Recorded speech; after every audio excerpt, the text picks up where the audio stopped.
Senhoras e senhores, boa tarde. Sejam todos bem-vindos. Me chamo Gabriel Braga, mestrando no programa de pós-graduação em Direito da Universidade de Caxias do Sul, e estarei responsável por mediar a palestra dessa tarde. O seminário Novos Direitos em Debate é uma iniciativa do programa de pós-graduação em Direito da Universidade de Caxias do Sul e do curso de graduação em Direito, organizado pelos alunos da turma de Canela do mestrado em Direito e coordenado pelos professores Ayrton Guilherme Berger Filho e Daniela de Oliveira Miranda. Saudamos e agradecemos a presença online de todos, em especial ao professor Jefferson Dietz Marim, coordenador do programa de pós-graduação em Direito da Universidade de Caxias do Sul. Passo a palavra ao professor doutor Jefferson Marim. Muito boa tarde a todos. Cumprimentar os professores aí, organizadores do evento, professor Ayrton, né? Renovar os cumprimentos já alcançados pela manhã. Também a professora Daniela Miranda, que co-coordena esse evento, né, fazendo esse elo com a graduação. A professora Daniela, que tem sido uma parceira do programa de mestrado desde o seu início, né, e tenho certeza continuará irmanada conosco, né, nas próximas turmas que teremos. Cumprimentar os painelistas de hoje, né, e os discentes aqui presentes, os nossos professores que estão acompanhando, também os alunos da graduação, e reforçar a importância do caráter sui generis, né, pioneiro dessa iniciativa. É o primeiro evento, de fato, como já pontuado, que tem a participação exclusiva de mestrandos do programa de pós-graduação em Direito de Caxias do Sul. Nós tivemos, no semestre passado, a participação dos doutorandos nas atividades inaugurais de início de semestre, mas nunca havíamos tido um evento organizado por mestrandos. Aí, realmente, o registro, né, dos cumprimentos dessa iniciativa, os professores que coordenam, mas especialmente aos mestrandos, né, que agarraram esse timão, e já tivemos um início pela manhã com um debate muito profícuo, né, figurei como ouvinte, né, em que pese o interesse e a vontade de participar em alguns momentos, né, mas realmente compartilho do entendimento que foi esboçado, especialmente no que toca à dificuldade que nós temos por conta dos números clausulos, né, da questão das atividades insalubres, que sempre acabam gerando aí uma celeuma. Eu, particularmente, sempre me posiciono de maneira contrária a esse afã regulamentista, né? Isso aí, na verdade, é uma ideia kelseniana, né? Da ideia de que o direito precisa regular todos os fatos sociais, e é impossível. Se nós pensarmos em enfileirar a lei atrás desses fatos sociais, nunca teremos uma regulação adequada. Exemplo disso é o nosso Código Civil em vigor, que levou 1/4 de século para ser aprovado, né? Se não tivéssemos o pioneirismo jurisprudencial antes disso, estaríamos por muito tempo falando, por exemplo, em anulação de casamento decorrente do descoberta posterior do defloramento da mulher, o que era uma excrescência absoluta. Então, cumprimentos, né, pelas excelentes temáticas, né? Farei o possível para acompanhar todos os painéis e, em especial, os nossos discentes. Muito obrigado, professor. Reforçando os agradecimentos, agradeço a presença da professora Daniela de Oliveira Miranda, a quem passo a palavra.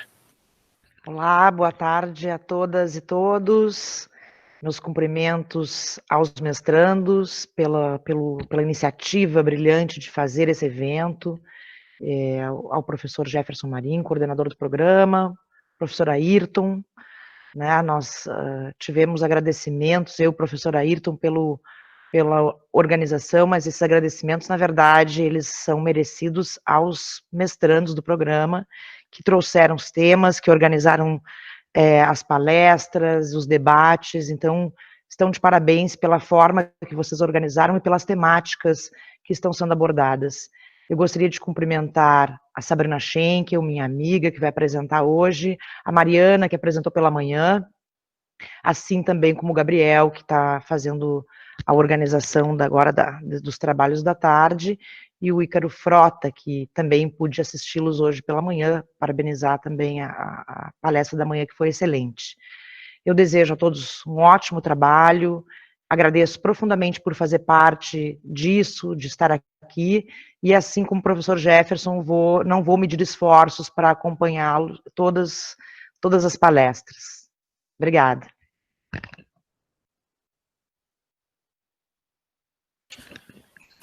O seminário Novos Direitos em Debate foi concebido a partir do reconhecimento da importância do debate e da reflexão sobre temas jurídicos emergentes, complexos e de caráter interdisciplinar, no intuito de possibilitar um encontro, ainda que virtual, entre pesquisadores da pós-graduação, discentes da graduação, profissionais e comunidade.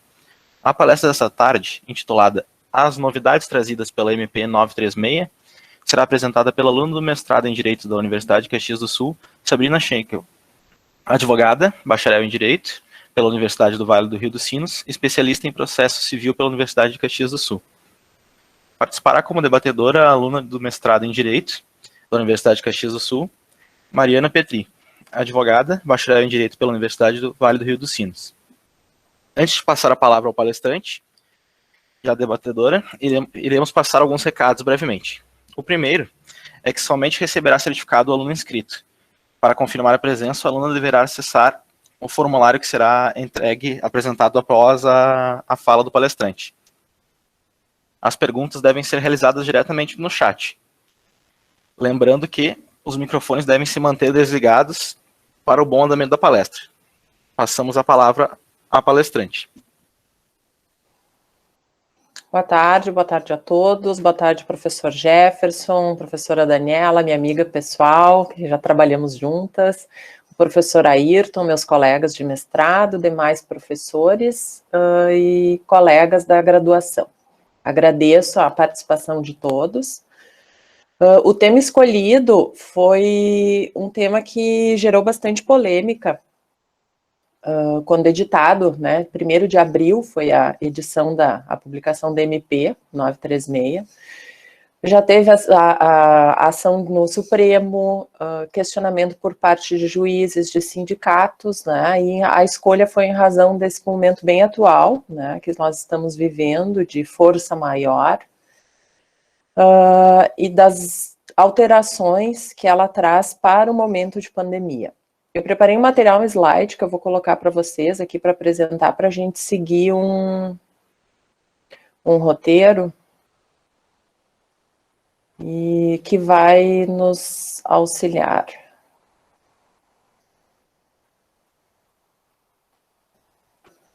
Aqui. Então, a tela da nossa semana de Novos Direitos em Debate. Medida provisória 936, né, do dia 1º de abril. Eu trouxe antes um estudo, uma relação das leis e decretos que antecederam a SMP, que tornaram ela possível, no meu entendimento de implementação. Tá? Que foi, primeiro, em 6 de fevereiro, né, a lei 13.979, que trouxe emergência de saúde pública decorrente do coronavírus.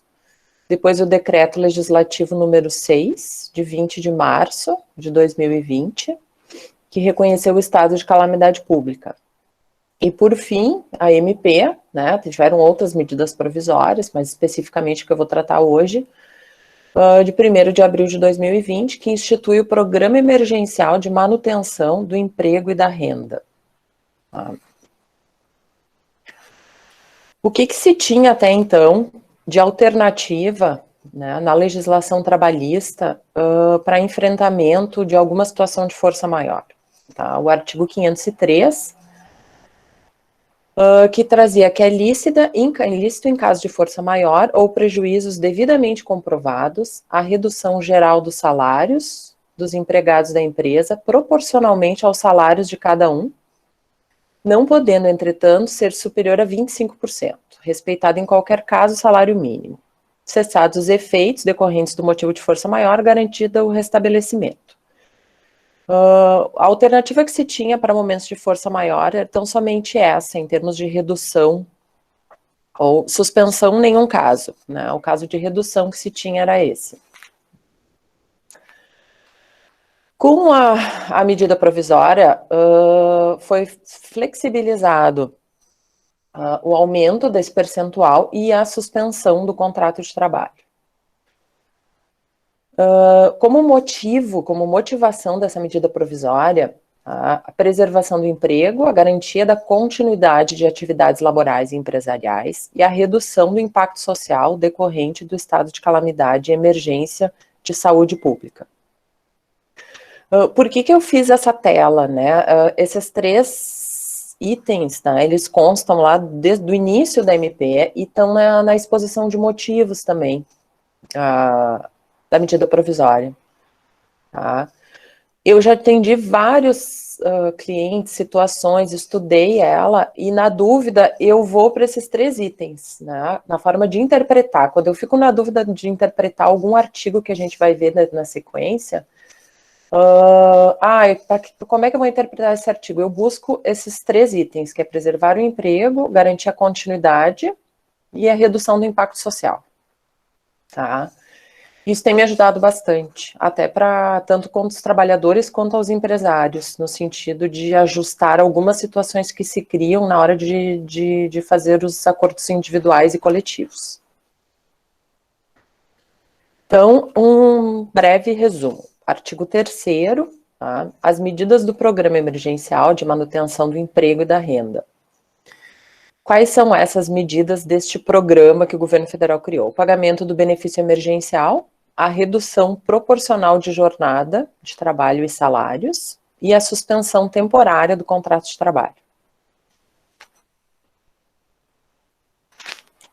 A redução proporcional de jornada de trabalho e de salários. Então, eu anotei alguns itens, né, que eu entendo mais importantes a serem observados. Reduz jornada e salário de forma proporcional. Essa redução pode acontecer no percentual de 25%, 50% ou 70%. O prazo dessa redução é o prazo máximo de 90 dias. Não admite trabalho presencial ou à distância nesse período de redução. Tá, vedado horas extras. Eu tive alguns clientes que falaram, eu vou reduzir, mas se eu precisar que ele trabalhe, eu chamo ele extra. Não, ele não pode. O limite de jornada é aquele ali contratado e não pode ser extrapolado em hipótese alguma essa jornada. Tá? Por quê? Porque quem está pagando é o governo. Né? Então, seria uma fraude, uma burla. Então, se a jornada foi reduzida, a jornada trabalhada é aquela efetivamente ajustada no acordo. Precisou chamar o trabalhador, fazer um home office, enfim, tem que suspender o acordo ou ajustar ele. Daqui um pouco a redução era de 70%, passa para 50%, tá? Mas esse é um item que tem que ser com cuidado, assim, e observado pelas implicações até criminais, eu entendo, tá? Da desobediência desse trabalho fora da jornada. Na redução, o vínculo com a Previdência fica mantido. Essa redução proporcional ela vai cessar com o término do estado de calamidade, que é a condicionante da medida provisória, a data de vencimento ou por decisão do empregador em antecipar o encerramento. Eu tive um cliente, né, eu vou ir exemplificando para vocês, que eu acho que fica mais produtivo, né, a nossa conversa, que lá no começo de abril achou que ia conseguir fazer a redução. E fez a redução de 50% com os trabalhadores. Passada uma semana, ele fez por 30 dias, ajustou por 30 dias. Passada uma semana, ele viu que ele não ia conseguir depois manter essa equipe, que ele ia precisar reduzir o quadro de funcionários. Como ele fez? O pessoal já estava, né, no acordo, então se comunicou a decisão de antecipar o encerramento desse acordo. Ele antecipou. Essas pessoas ficaram em torno de 10 dias só. Depois a gente vai ver que tem a questão da garantia da estabilidade. Então, esse pessoal, ele fez a rescisão e indenizou esse período de estabilidade de alguns trabalhadores. Tá? Ali o último item, o governo complementa através do benefício emergencial o valor equivalente à redução, até o limite do teto previsto no artigo 6º. Tá? Que a regulamentação toda do benefício emergencial, ela usa as mesmas regras do seguro-desemprego. Aqui vamos tratar um pouco da suspensão temporária do contrato de trabalho. Suspende o contrato de trabalho, não se admite também qualquer tipo de trabalho, nem home office, eu mando para casa e continuo trabalhando em casa. Não, é suspender o contrato. O prazo da suspensão é 60 dias apenas, não é 90, mas pode ser fracionado em até 2 períodos de 30 dias. Ele pode ser feito por acordo individual por escrito, recolhimento da previdência facultativo do trabalhador, tá? Aqui é uma questão que muda, se a pessoa tem o seu contrato suspenso por até 60 dias, neste período ele perde, em tese, a condição de segurado, tá? Então, o trabalhador pode, ele, fazer a contribuição espontânea neste período. A mesma situação cessa com o término do estado de calamidade, a data do vencimento ou por decisão do empregador de antecipar o encerramento. O governo paga o salário do trabalhador até o limite do teto. E para a suspensão, existe uma situação pontual, que são empresas que tiveram em 2019 um faturamento ano superior a 4.800.000, essas empresas contribuem com 30% do salário. Tá? Então, a empresa, se teve esse faturamento superior, ela pode suspender, mas o governo vai pagar apenas 70% e a empresa paga 30%.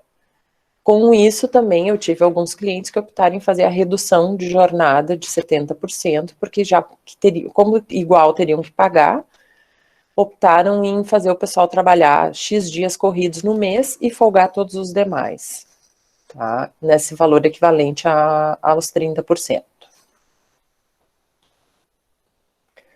Requisitos de validade dos ajustes, tá? Esses itens que eu vou conversar agora com vocês, eles se aplicam a ambos, tá? São genéricos tanto para redução quanto para suspensão. Exige que se mantenha o estado de calamidade referido no artigo 1º, ou seja, saiu o estado de calamidade, cai por terra, cessam de imediato todos os acordos de redução e de suspensão de jornada.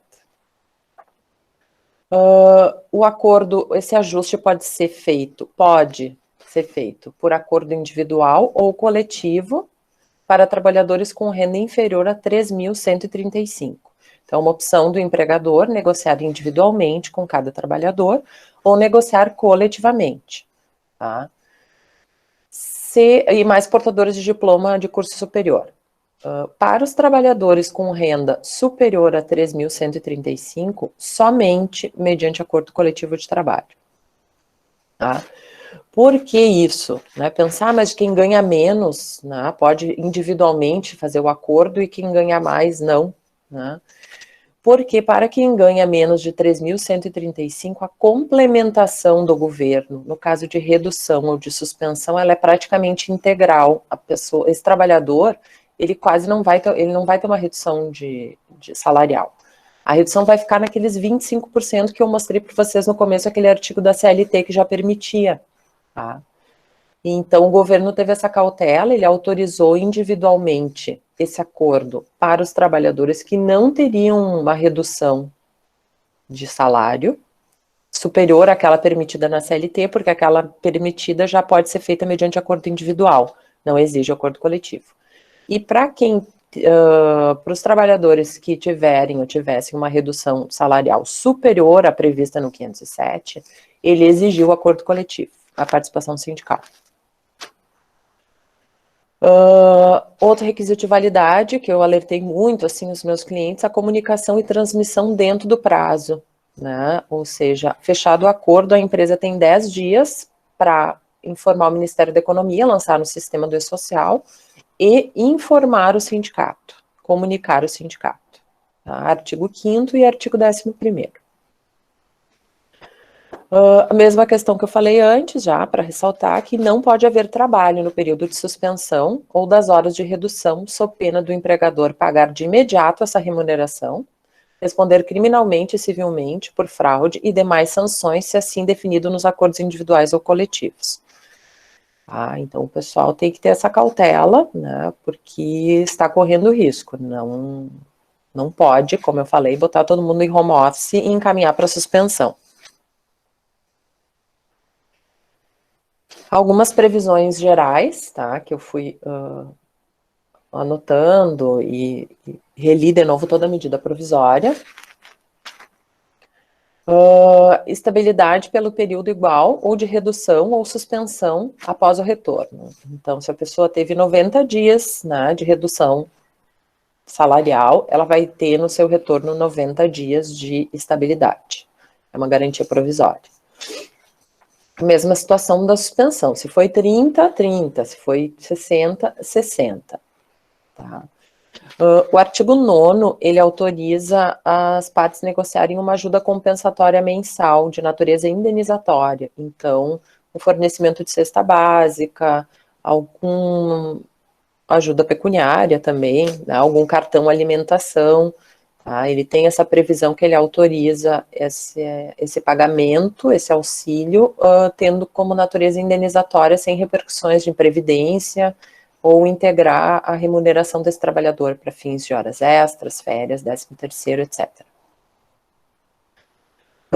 Mais um item. Poderá ser restabelecida a jornada de trabalho, desculpa, integral ou retorno ao trabalho, mediante ajuste com pré-aviso mínimo de 2 dias. Então, a medida provisória, né, determina que a qualquer tempo pode ser restabelecida a jornada, desde que esteja que ocorra, né, um pré-aviso de 2 dias. Tá? Dispensa, que é o desligamento, se ocorrer sem justa causa e durante o período de garantia provisória, vai gerar uma indenização, tá, que tenha proporcionalidade ali, 50% do salário, se de garantia se igual ou superior a 25%, a redução, 75% se igual ou superior a 50% e 100% se igual ou superior a 75%. Tá? Também tem uma regra bem específica que determina qual esse valor dessa indenização da garantia provisória. Podem ser utilizados de forma sucessiva a redução e a suspensão do contrato, desde que os períodos somados não ultrapassem 90 dias. Tá? Então, o período total que o governo arca, de alguma forma, com esse auxílio é 90 dias. As empresas podem fazer a suspensão por 30 e depois a redução por 60, ou suspender por 60 e reduzir por 30 dias. Tá? Fica a critério de cada empresa, da sua situação atual que está passando. A complementação da renda terá como base de cálculo o valor mensal do seguro-desemprego, a que o empregado teria direito, artigo 5º da Lei 7.998 de 1990, conforme definido no artigo 6º da medida provisória. Algumas outras disposições, né, que essa medida provisória traz. Empregado com contrato intermitente, esse empregado fará jus ao benefício emergencial de R$600. Ele não entra aqui, tá, no benefício, nesse pagamento do auxílio. Trabalhadores com mais de um contrato de trabalho somente terão direito de complementar um dos contratos. Tá? Então, também, a pessoa tem 2 contratos de trabalho, ambos, as empresas, os empregadores fizeram essa redução, ela só vai receber do governo de um, o outro ela vai ter a redução sem a complementação. Tá? Não significa que não possa ocorrer o ajuste para redução, mas sim que essa pessoa não vai receber a complementação do governo de forma dobrada. Tá? Isso se aplica muito onde costumam ter, talvez, a rede hoteleira da Serra, que tenha bastante trabalhadores com mais de um contrato, na área de saúde, mas na área de saúde, nesse momento, né, o pessoal justamente está precisando de mão de obra, então é uma situação específica, assim como tem algumas outras situações, né, que não faz jus ao benefício, que pode ter redução, mas aqueles que já aposentados, que já recebem de alguma forma algum benefício do governo, eles ficam de fora dessa complementação da renda. tá? O benefício emergencial não poderá ser acumulado com auxílio emergencial. Se aplica ao contrato de aprendizagem e de jornada parcial de trabalho, ou seja, uma pessoa que trabalha meio turno, ela pode ser incluída nesse benefício, e também ao contrato do menor aprendiz, também pode ser, né, incluído, pode ser feita essa suspensão de 60 dias, né, com a complementação da verba do governo. Aqui falando um pouco da ação direta de inconstitucionalidade, né, que foi ajuizada tão logo foi publicada essa medida provisória, questionando a possibilidade de acordos individuais para redução de jornada e suspensão do contrato de trabalho. Gerou muita polêmica, muitos debates, posição dos juizados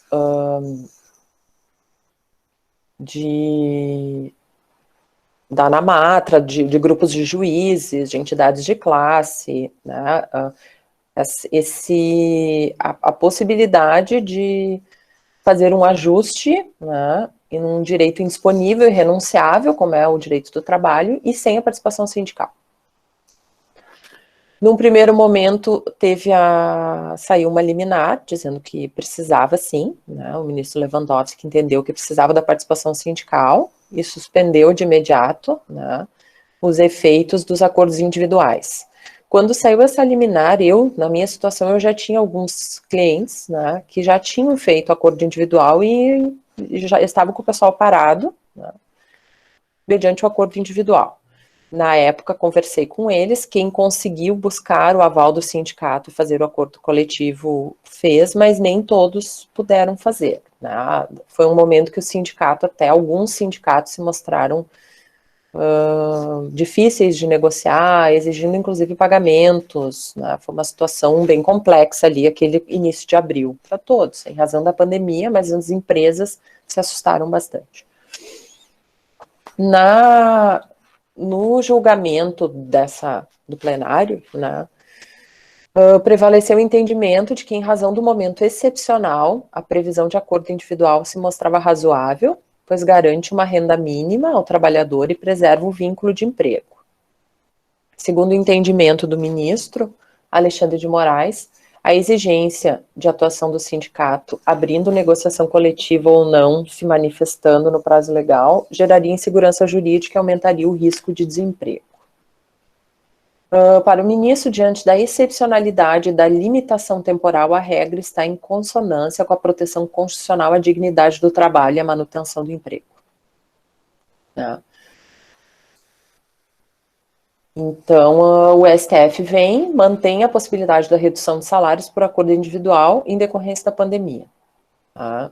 O julgamento foi realizado por fim de conferência, o plenário negou, referendo a liminar concedida no início do mês pelo ministro Ricardo Lewandowski, e afastou a necessidade de aval dos sindicatos para o fechamento de tais acordos.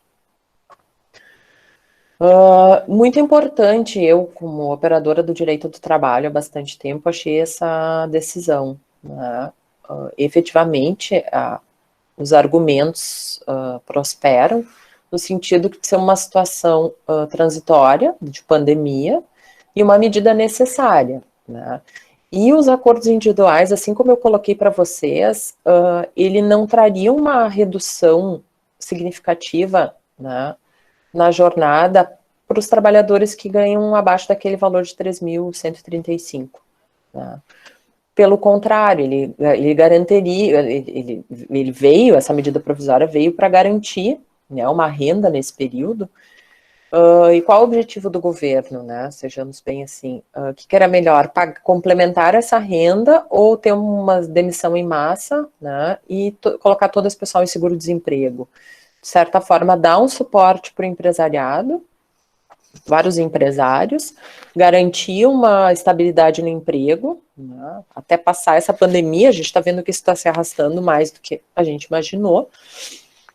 Mas a ideia foi essa, e eu entendia perfeitamente viável esse acordo individual, né, por não trazer um benefício, uma desvantagem para o trabalhador, né, salvo algumas situações, né, situações, por exemplo, de quem já é aposentado, situações de quem já recebe algum tipo de benefício, que essas pessoas sim, né, ficariam sem essa complementação do governo.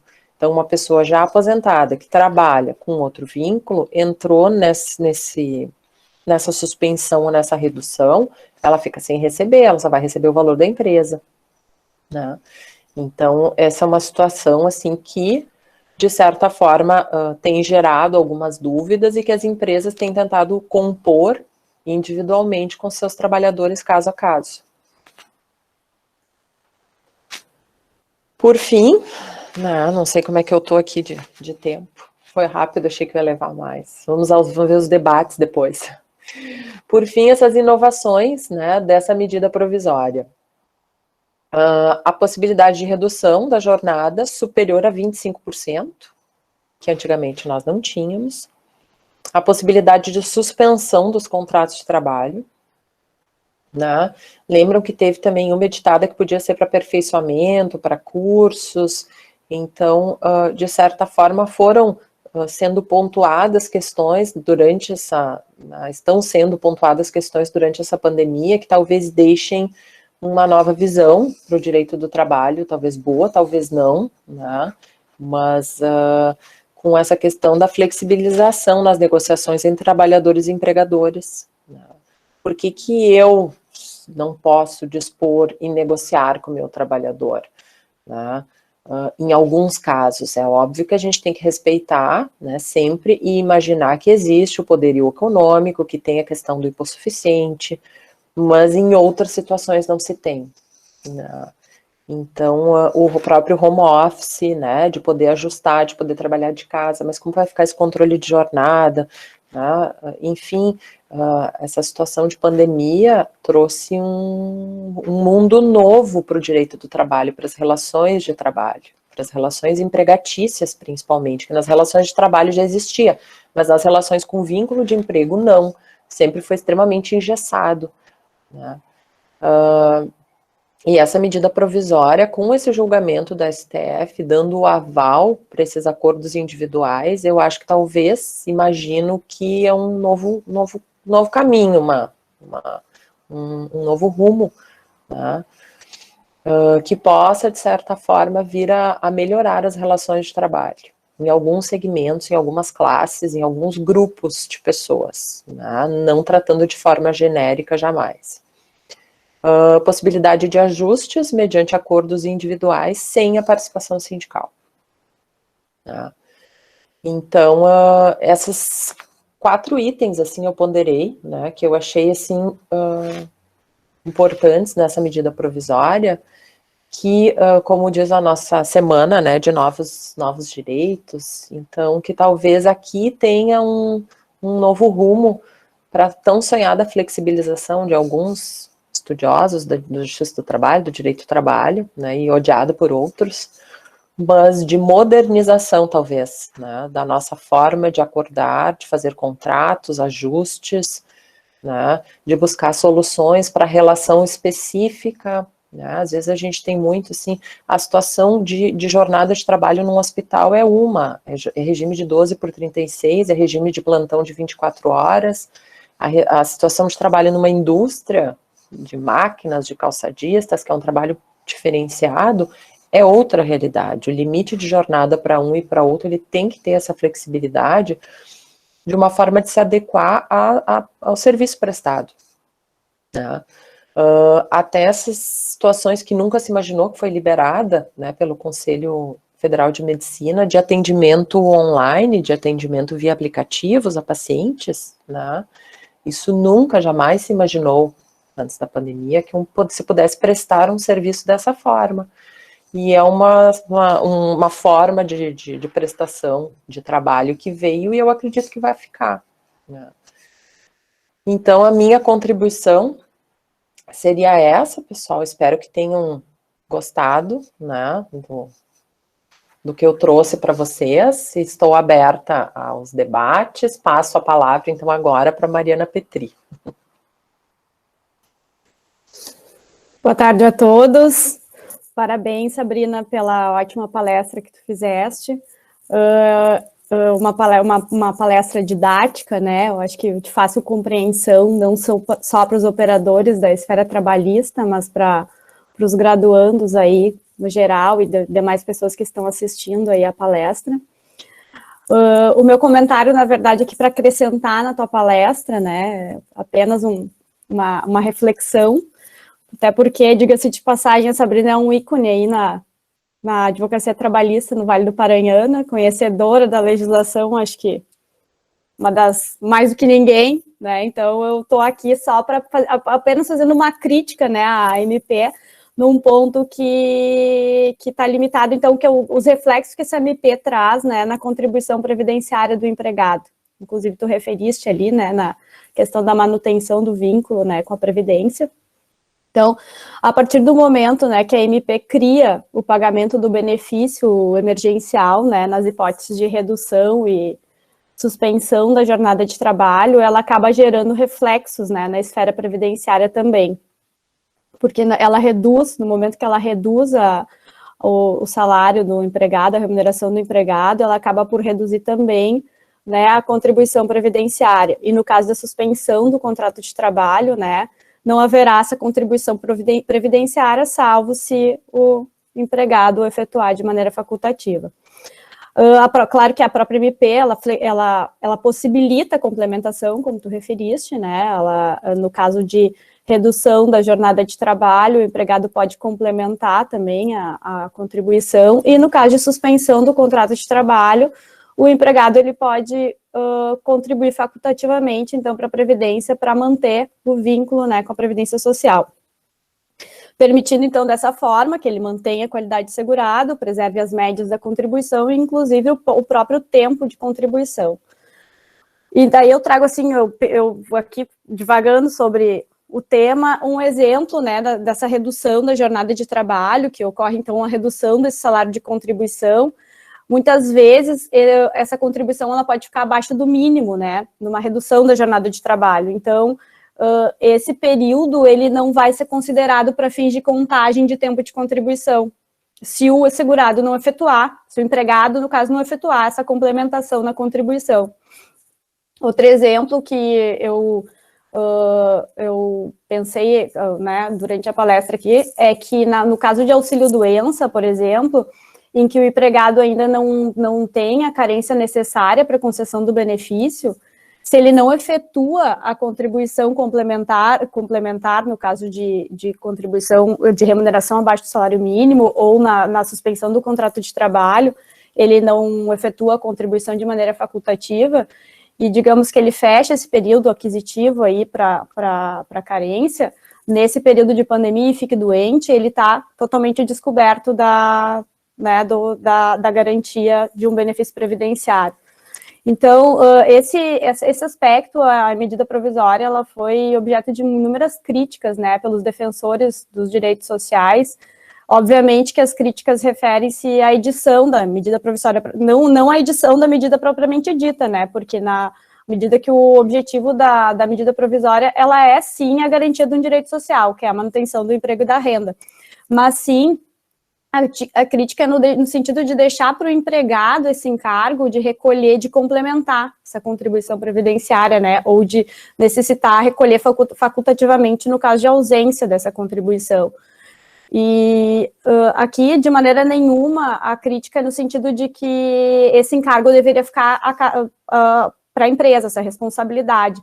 Mas sim, na edição da medida provisória, eu acho que o governo falha no momento em que ele não assume essa responsabilidade de ele, né, arcar com essa consequência dessa falta de contribuição, né, ou obrigatoriamente ele poderia, inclusive, resguardar esse direito, né, na própria edição da medida provisória, resguardar o direito à manutenção da qualidade segurada ou à suspensão desses prazos durante a pandemia, né.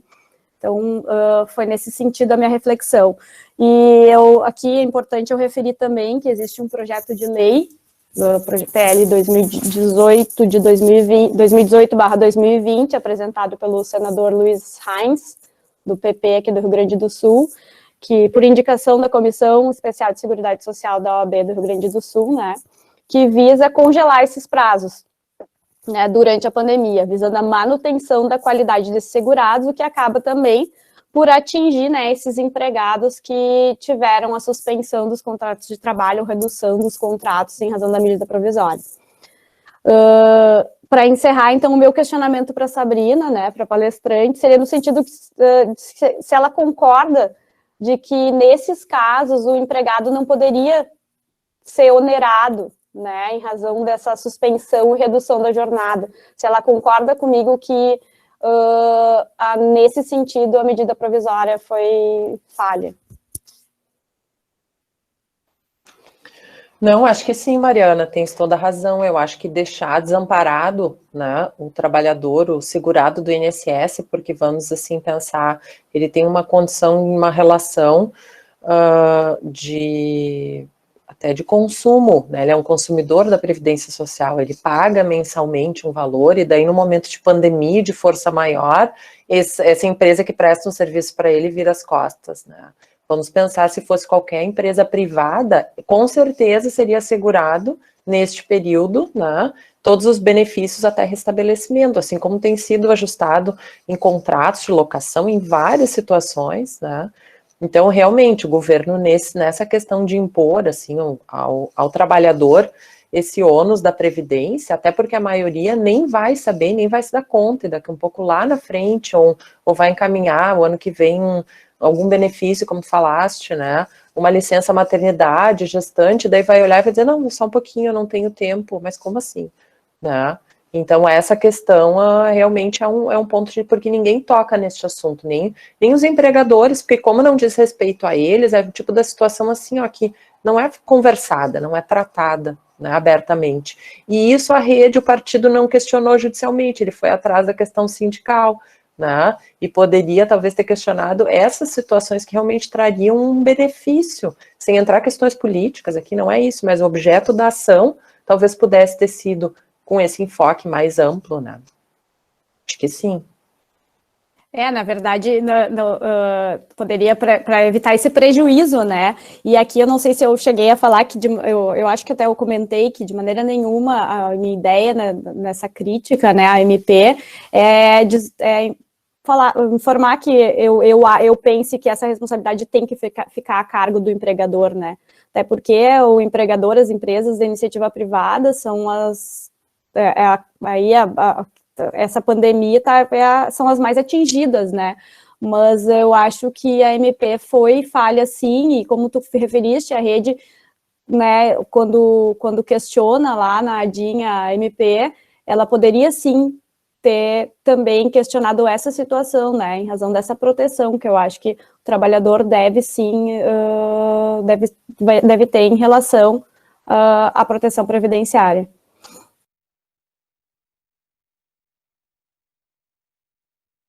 Bom, Gabriel. Iremos passar agora aos questionamentos. Caso alguém tenha alguma pergunta, a favor, utilizar o chat. Surgiu uma pergunta, Sabrina, referente no seguinte sentido. O empregado é obrigado a aceitar a proposta de redução salarial e de jornada da MP 936? Hoje ainda eu atendi um cliente pela manhã com esse problema. Problema não, com essa situação para resolver, tá? Eu entendo que não. A MP fala sempre em poderá. Eu não acho assim uma obrigatoriedade, né? E ela exige acordo. Então, se ela exige o acordo, é porque deve ser negociado, né? Ela não determina a redução ou a suspensão. Ela prevê que as empresas terão essa oportunidade mediante acordo, tá? Então, eu entendo que sim, que precisa acordo, né, individual ou coletivo, mais seguro se fosse o coletivo, porque se tu faz o coletivo, tu tem aquele percentual mínimo de aprovação, e com isso tu não fica condicionado ao acordo individual, né?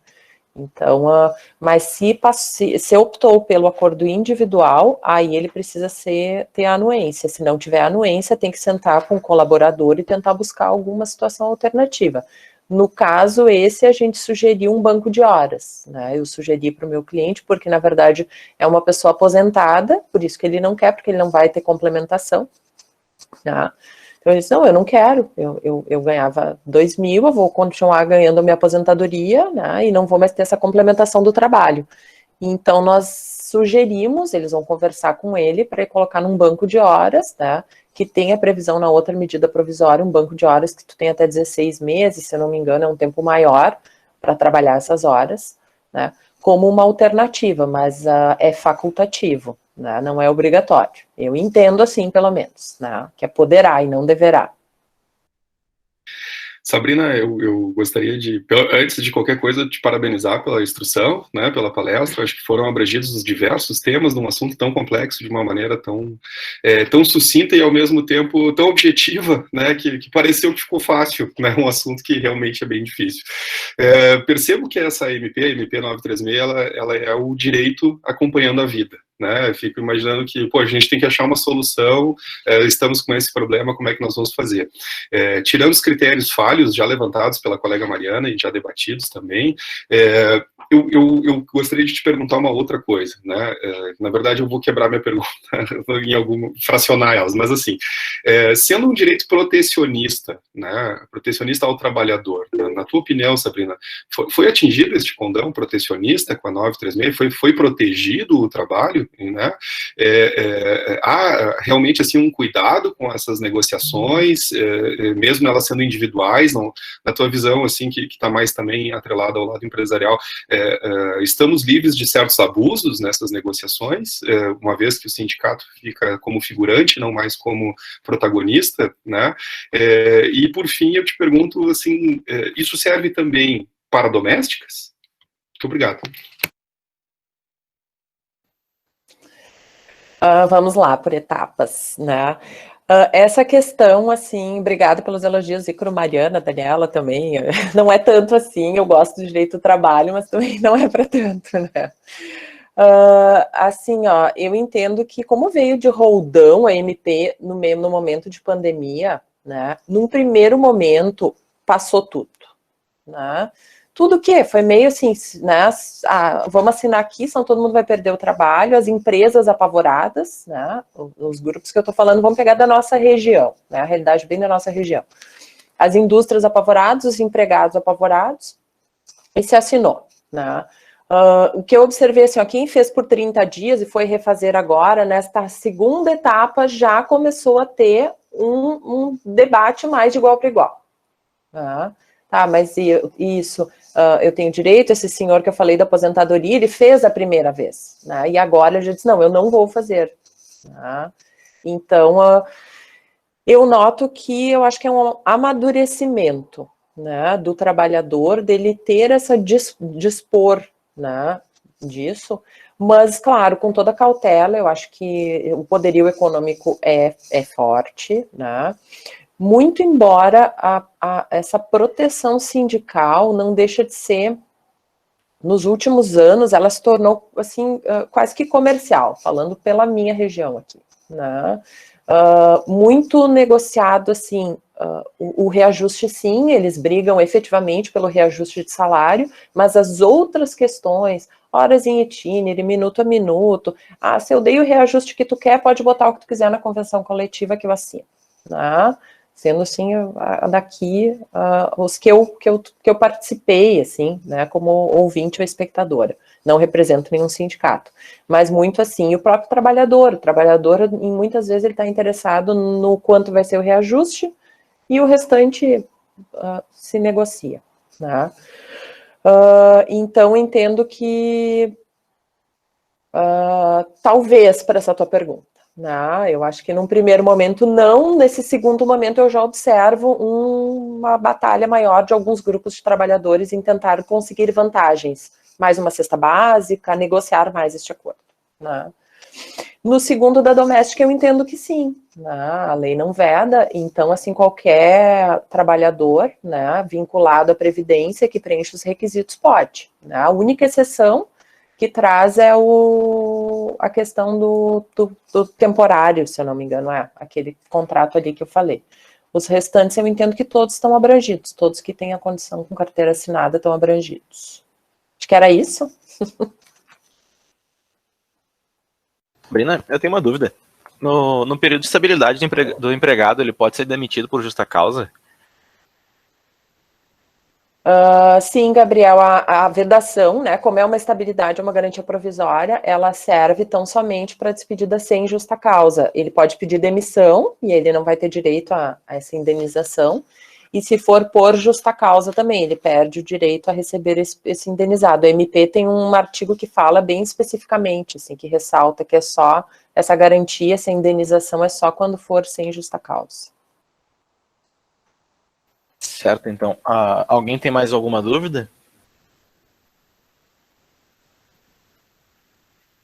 Bom, findas as dúvidas, eu passo a palavra ao professor Dr. Ayrton Guilherme Berger Filho.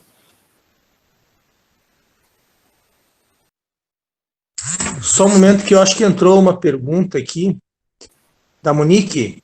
Ah, sim, é verdade, eu vou ler ali então. Por favor, entrou logo depois que você falou ali. Foi bem junto. Ó, agora o pessoal está perguntando também. Ó, enxurrada de perguntas. Que bom, fico feliz. Ótimo. Só um momento então. Bom, vou ler o que é a pergunta da Monique, vou seguir a ordem então.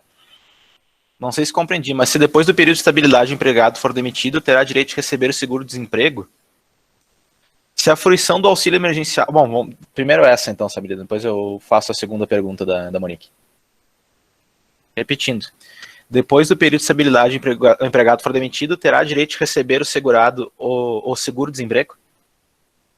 Sim, a MP, não me lembro qual é o artigo de cabeça, mas ela diz que não tem prejuízo, né, se ele for demitido, inclusive no período de estabilidade, né, indeniza e ele tem direito, a pessoa não perde jus à condição de seguro-desemprego, tá, desde que ele atinja os requisitos, né, ele tem que preencher aquele tempo mínimo. Aí essa questão do período de suspensão para fins de previdência não vale, talvez para fins do benefício de seguro-desemprego também não. Eu teria que fazer uma releitura com este enfoque, mas talvez se aplique a mesma regra da Previdência para fins da contagem de tempo do benefício de seguro-desemprego. Se a fruição do auxílio emergencial ou alguma das formas de suspensão irá interferir no direito ao seguro-desemprego? Não, eu acho que é o que eu já respondi antes. Tá. Não interfere, tem expresso ali, agora de cabeça realmente eu não me lembro qual o artigo, mas depois eu posso passar para a Monique disse que compreendeu. Eu vou pular uma pergunta porque continua nessa temática de seguro-desemprego. Quando se recebe seguro-desemprego e quando a pessoa tem direito ao seguro-desemprego nesses casos? Essa questão de seguro-desemprego, eu teria que olhar, Michele, a lei do seguro-desemprego. Né? Então, o período mínimo, né, ela não tem interferência na MP. Aí eu coloquei numa das lâminas ali qual é a legislação de seguro-desemprego, então tem que ver ali o período mínimo, o período de contribuição, o teto salarial, né, se preenche aqueles requisitos, mas a medida provisória não interfere em nada com relação ao benefício. A única coisa é que a pessoa, se recebendo o benefício, não vai fazer jus a um novo contrato, nem ter uma carteira assinada, né? São incompatíveis os benefícios, mas um não prejudica o outro. Tá, mais uma então, Sabrina. Em caso de perda da validade da MP, como ficam os acordos? Patrícia. Assim, ó, é uma boa questão, né, para a gente debater. Eu entendo que os acordos já feitos continuam com validade, porque naquele momento em que ele foi ajustado, o MP tinha validade e a pessoa recebeu. Agora caducou o período do MP, para de valer, né? Novos nem pensar, e os vencidos, eu entendo que se ela deixou de ter validade MP, a complementação do governo deixou de existir. O governo não pode pagar nada se esse MP perdeu a validade. Então cessa, né? É a mesma situação se cessar o estado de calamidade, né? Cessa os efeitos. A perda da validade do prazo do MP, eu entendo que sim, no momento que ela perder a validade, o que foi pago e ajustado, ok, mas a partir daquela data, entendo que não, né? Tá. Alguém tem mais alguma dúvida? Novamente, caso tenham, por favor, utilizar o chat. Eu tenho uma pergunta, uma nova pergunta, Sabrina. Eu estava lendo aqui uma parte da medida, e quando tu falaste lá num dos teus slides a respeito da indenização em razão de demissão sem justa causa durante o período, então, que o empregado teria estabilidade da indenização lá de acordo com a redução da jornada. Como é que tu vê isso, como tu vê isso sendo analisado pela Justiça do Trabalho posteriormente, né? Sendo que a CLT garante, então, a indenização do período de estabilidade, pelo que eu entendi, não sei se é isso também, tu pode me esclarecer, que essa indenização ela vai ser reduzida de acordo com a redução da jornada de trabalho. É um risco, né? Eu entendo, porque assim, o que eles usaram o critério? Aquele percentual que tu estás pagando, tu não precisa ter a garantia do emprego. Eles criaram uma proporcionalidade meio nesse sentido, né, para garantia. Mas eu orientei esse cliente que fez, eu orientei, o pessoal teve 10 dias de redução, eu orientei a pagar 10 dias de indenização, né? Porque eu acho mais, né, se não tem o dinheiro, ok, mas se é uma empresa que tem e não quer gerar um passivo, eu passei orientação para indenizar o valor integral dos dias que tiveram de redução, né?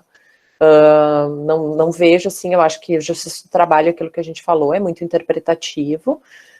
A própria essa questão da redução dos acordos, eu acredito que mesmo com essa decisão do STF, nós vamos ter condenações da Justiça do Trabalho, dessa complementação, né, para quem recebeu a menor, vamos ter indenização por essa questão da perda da condição do segurado, que vai sobrar para o empregador, né? Então, eu acho que é um risco, e efetivamente, assim, ela ultrapassa um pouco o limite, né, ao dispor de uma questão, né, protegida como um direito fundamental, irrenunciável e indisponível, né? Obrigada. Eu vou passar a pergunta da Vitória. Ela é um pouco extensa, então vou ler ela um pouco devagar. O fornecimento de serviços essenciais é um processo delicado, complicado e imprevisível. Em algumas ocasiões, simplesmente dar dinheiro pode levar o assistido ao caminho da autossuficiência, em outras não.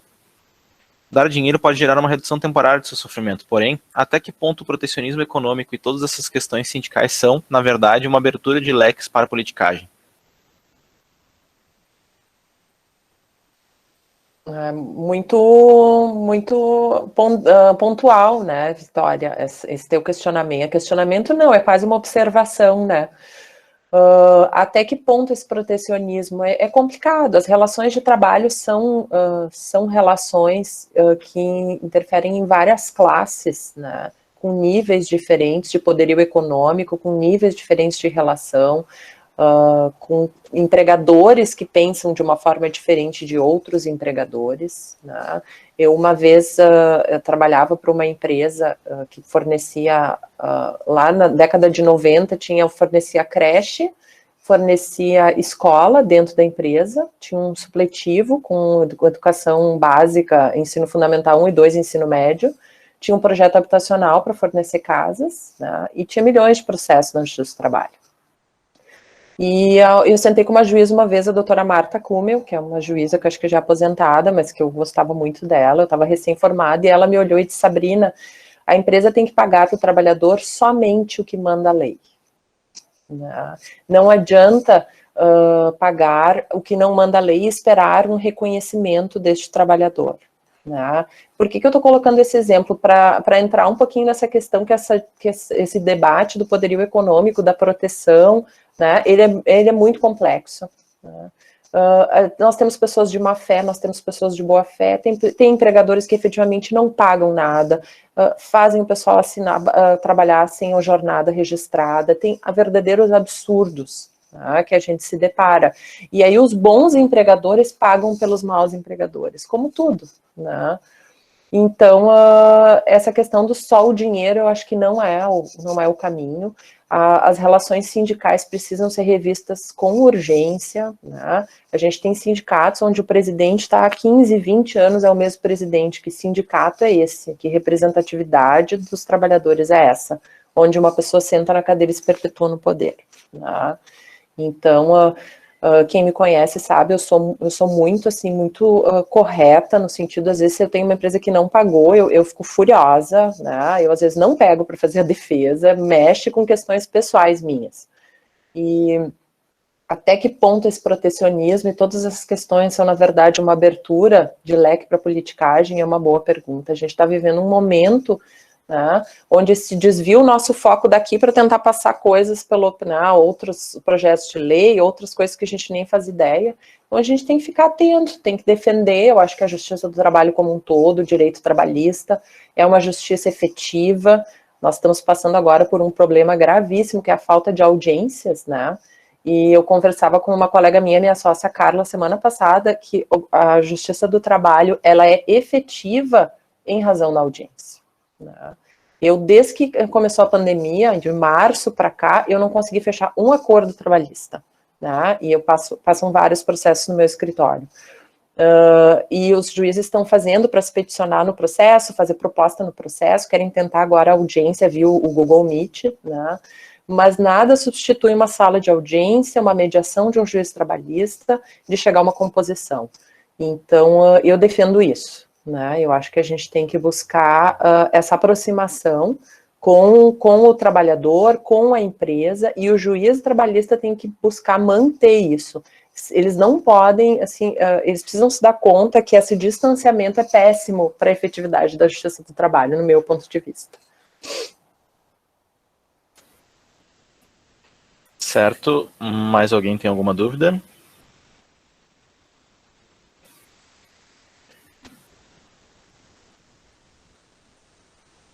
Muito bem. Então, eu acho que estamos no momento final da nossa atividade de hoje. Parabéns, Sabrina. Muito boa a tua exposição.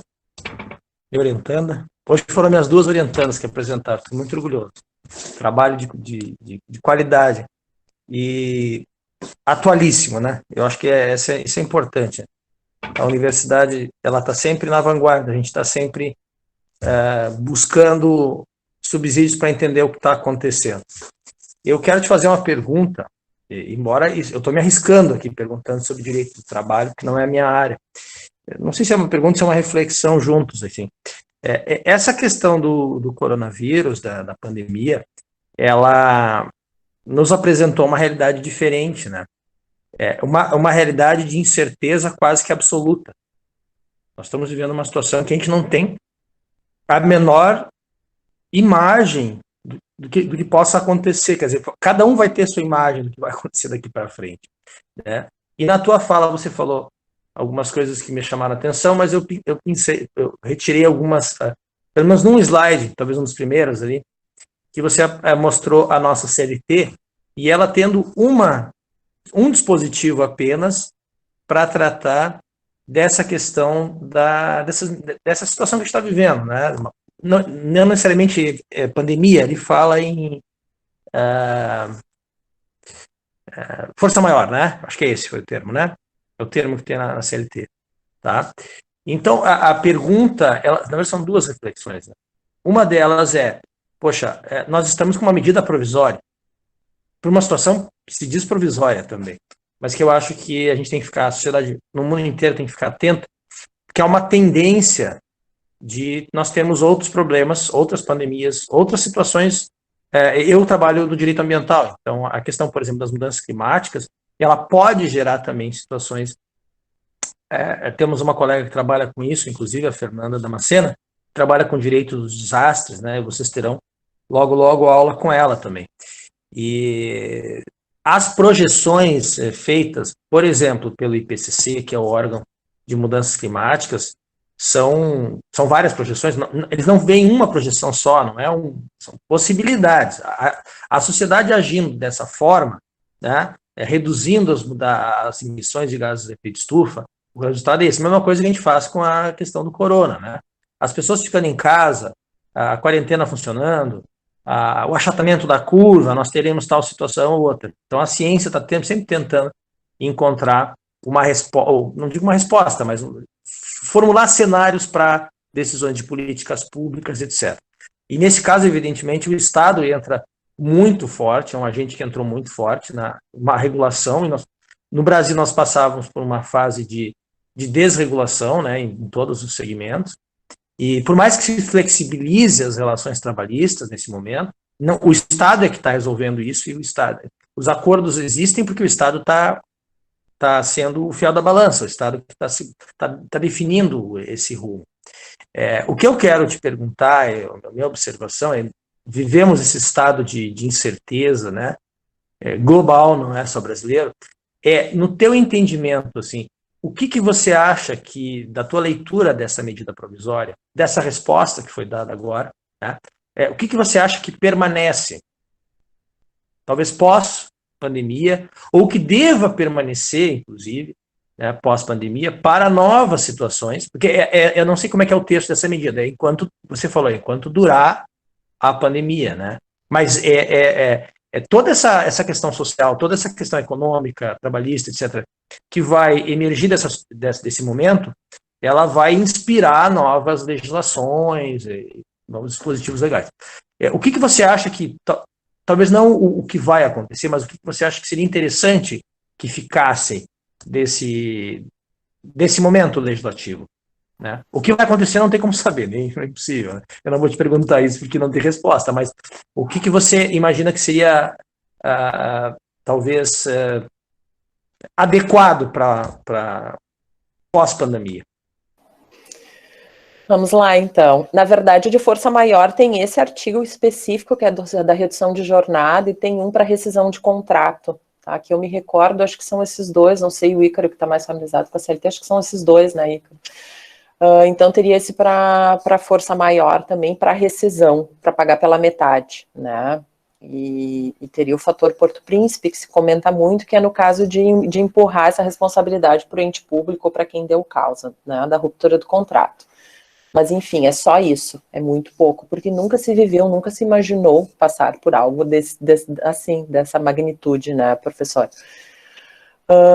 Eu acredito, né, que vai ficar uma sementinha dessas negociações individuais, né, de poder, em algumas situações, se negociar e o judiciário aceitar essa negociação. Tá? Vou dar um exemplo bem típico que eu trabalho, né, para empresas de saúde, que é a questão da jornada, né, para quem faz atendimentos em SAMU, ou plantões hospitalares, né, a gente é apontado pelo Ministério Público do Trabalho porque o limite de jornada é 8 mais 2 horas, né, e esse trabalho é de 12, ele é de 24, porque o motorista da ambulância não registrou o intervalo, não registrou a saída, ele foi fazer uma remoção e não tem como ele voltar para o hospital para registrar. Então, essas questões, assim, que eram tratadas muito pétreas, assim, muito irrenunciáveis e indisponíveis, eu acredito que com essa MP, com essa decisão do STF, que mal ou bem deu um rumo no sentido de entender que a parte pode, sim, negociar, que possa abrir um caminho para essa negociação. É o que eu espero, porque realmente a gente tem situações onde é necessário esse ajuste, esse acordo individual, né, com médicos, quer dizer, são profissionais que negociam de igual para igual, que negociam remuneração, que querem a jornada de 24, trabalhar um dia por semana só 24 horas e não aparecer mais no hospital, na clínica, né? Então, a minha esperança é essa. Muito bom, obrigado pela tua resposta, né? Obrigado pela tua palestra, parabéns a todos envolvidos. Então, eu estou no encerramento agora da nossa atividade, mas antes eu quero passar alguns recados para vocês, tá? Amanhã nós teremos 2 palestras nos mesmos horários, né? 10 horas e 17 horas. Então, de manhã nós teremos a Cláudia Maldaner, e vai falar sobre políticas de prevenção da violência contra a violência doméstica, tá? E às 17 horas nós teremos a palestra com o Gabriel, né, que vai falar sobre o desenvolvimento histórico do compliance e o surgimento dos crimes de colarinho branco. Temas atualíssimos, né, e acho que muito importantes que a academia se aproprie deles. Um outro recado, isso está no chat de vocês, inclusive esse recado que eu vou falar agora, tem até um link para inscrições, é que abriram as inscrições para o 4º Encontro Nacional de Pesquisadores em Direito Ambiental e Desenvolvimento Sustentável, que é um evento muito interessante, tá? É um evento que envolve vários programas de mestrado do Brasil inteiro, é um programa que está sendo costurado pelo professor Jefferson Marim, pelo professor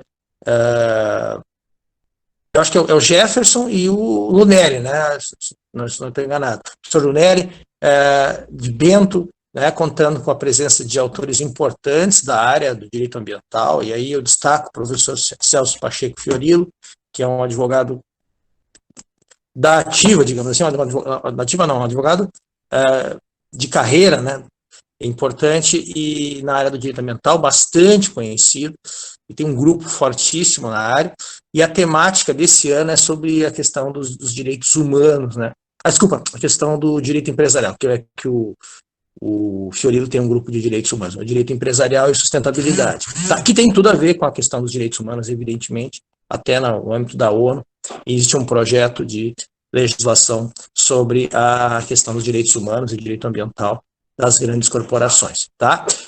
Tá disponível para vocês ali o site, é uma realização junto ao Comped, que é uma instituição já renomada dentro da pesquisa e em direito, né? O Congresso dos Estudantes de Pós-Graduação em Direito Nacional, inclusive com participações internacionais também, e aqueles que tiveram curiosidade em relação ao mestrado, que têm interesse em cursar o mestrado, né? Claro que as temáticas de hoje foram relativas ao direito do trabalho, nosso mestrado em direito ambiental. As alunas que apresentaram seus temas estão discutindo questões de direito ambiental. A primeira, a Mariana, está discutindo uma questão que envolve direito ambiental e direito do trabalho, que é a questão das novas tecnologias, né? A Sabrina está discutindo uma questão que envolve direito ambiental, direito imobiliário, né? Direito civil também, tá? Só para deixar claro para vocês que o mestrado em direito ambiental ele é um mestrado abrangente, ele envolve várias áreas, aquela ideia da transversalidade do direito ambiental, né? E da interdisciplinaridade que a gente tanto fala em sala de aula, comenta com os alunos, faz os alunos pesquisarem temáticas de várias áreas do conhecimento, tá? Muito vasto. Então fica o convite da universidade a vocês participarem desse evento, tá? Os detalhes estão no site, vocês podem clicar no link ali e pesquisar, vale horas complementares, como é um evento organizado pela universidade, no mês de outubro, se não me engano, segundo semestre, tá? E sobre o mestrado em Direito Ambiental, se vocês tiverem interesse, no próprio site da UX existe uma aba ali, pós-graduação, ensino e pós-graduação, e ali vocês encontram todas as instruções sobre o mestrado, e quais são as linhas de pesquisa, quais são os temas estudados, né? Enfim, o perfil dos professores, ali nós temos o nosso currículo, e as disciplinas do programa, e assim por diante. Então, agradecendo a todos pela presença, agradecendo os alunos pela organização e participação, agradecendo ao professor Jefferson, a professora Daniela por terem participado também. Eu encerro essa atividade e convido vocês, então, a participarem da nossa atividade amanhã, às 10 e às 17 horas. Um abraço a todos. Muito obrigada, um abraço e boa noite. Obrigada, professor, um abraço, boa noite a todos. Boa noite a todos. Boa noite, pessoal. Obrigada. Parabenizo mais uma vez a Sabrina Schenkel pela apresentação. Boa noite a todos.